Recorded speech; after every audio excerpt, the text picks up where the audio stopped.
Renny Media. Subscribe.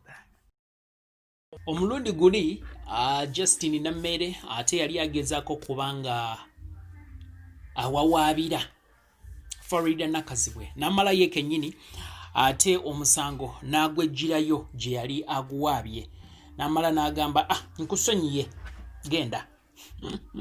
Okay, Justine Nameere is once again back mu part 2 nga this time round ate si yanoonya wabula gwe bayigga gwe banoonya. Well, waliwo amawulire agasafeesinze emabegakawo nga gongera okulaga nti Justine Nameere eyaliko omukozi w'oku TV ate ng'era munnamateeka waliwo kampuni eyitibwa KINO Investments ng'eno nno etunda mmotoka esangibwa Kampala awo nti emunoonya oluvannyuma lw'okuba nti yaggyayo emmotoka 2. Emmotoka zino 2 bw'amala okuziggyayo ate n'abeera nga tazisasudde yaziggyayo ku bbanja. Well, Peter Renny Rogers kubeera gemanya gange oli ku Renny Media. Oli ku Renny Media kwokyali kugobererera ensonga zino. Well, manager ku KINO Investments nga eno no bondi ya mmotoka esangibwa Kampala waliwo ebigambibwa nti yagenze ku NBS TV n'agezaako okubanga anoonya Justine Nameere oluvannyuma lw'okuba nti yalemererwa okusasula emmotoka ze yajja ku kampuni eno oba ku bondi eno. Omukyalo ono Justine Nameere kigambibwa nti yagenda ku kampuni ya KINO Investments n'agenda n'agamba nti ye muwala wa minisita. Ekinajjukirwa nti by the way omukyalo ono muwala wa minisita amanyiddwa nga Ssempijja bamulanze eki Vincent ng'ono naakwasaganya bya bulimi. So bwe yagendayo n'agamba nti ayagala emmotoka 2 era emmotoka zino 2 yaziggyayo n'agamba nti zaali zigenda kukola mirimu gya pulezidenti wa ggwanga. Bw'amala okuggyayo emmotoka zino yasasulako ssente ntono nnyo okusinziira ku biki ebyavuddeyo nga byogerwa biraga nti yasasulako obukadde 5 okusinziira ku byayogeddwa. Bw'amala okusasula obukadde buno yalina ne mukwano gwe naye ate ebivaayo nga biraga oba ebivaayo mu kunoonyereza biraga nti omukulu ono gwe yali naye ku olwo yali boyfriend we ng'omukulu ono bagamba nti amanyiddwa nga Raymond Mugimba.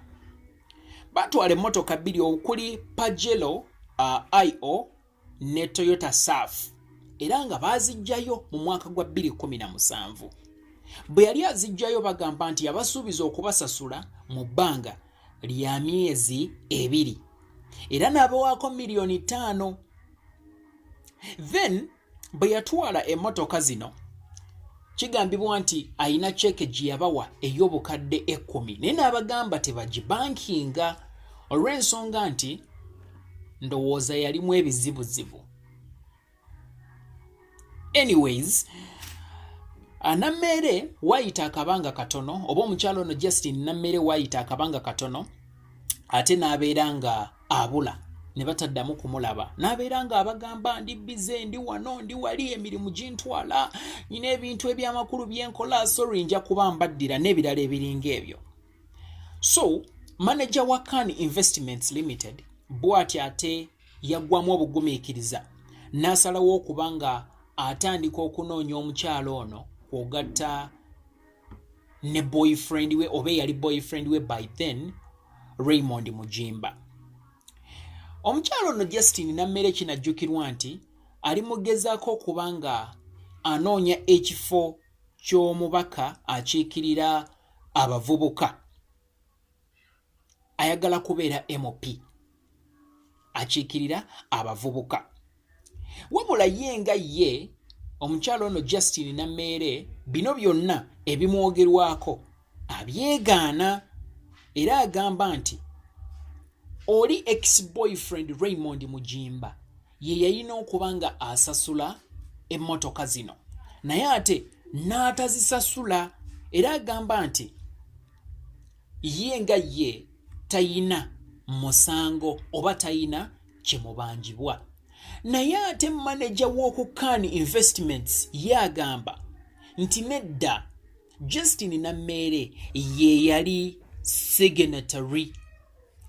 Signatory kyeki? Signatory yabeera ng'omuntu asayinize ng'era yavunaanyizibwako ku kyonna ekiba kyetaagisa okuba nga balondoola oba nga bamanya. Singa tugeze ogula poloti naye n'ogigula nga gwe bakuyita tugeze nze nguze poloti naye ate omuntu omulala n'asayiningako, yabeera signatory era yabeera agivunaanyizibwako mpaka nga bikyusiddwa ne bizzibwa mu mannya gange. So kati manager yagamba eyasayininga ku mpapula zino avunaanyizibwa ku kusasula ssente zino ye Justine Nameere, si Raymond Mujimba. So kisigala kigamba nti Justine Nameere yavunaanyizibwa ku nsimbi zino oba ku mmotoka zino era yayina okuba nga asasula ensimbi zino. Singa Justine Nameere anaazuulibwa nga kituufu ayina ebintu bino, ebibuuzo bingi bijja kubeera nga byebuuzibwa naye nga ansa zaabyo ntono.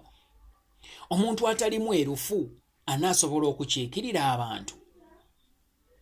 Ye abantu banaakwesiga batya nga buli kaseera emisango gijja, cases zirisinga, zino ziva eno zino ziva eri?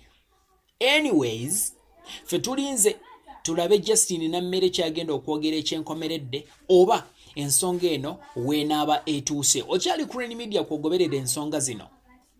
Tulindeko tulabe bino byonna allegations zino zonna oba zinaaba ntuufu oba si ntuufu, oba nga ddala Justine Nameere anaazikkiriza oba taazikkirize. Naye nga anyways temumwerabira nti yeesimbyewo.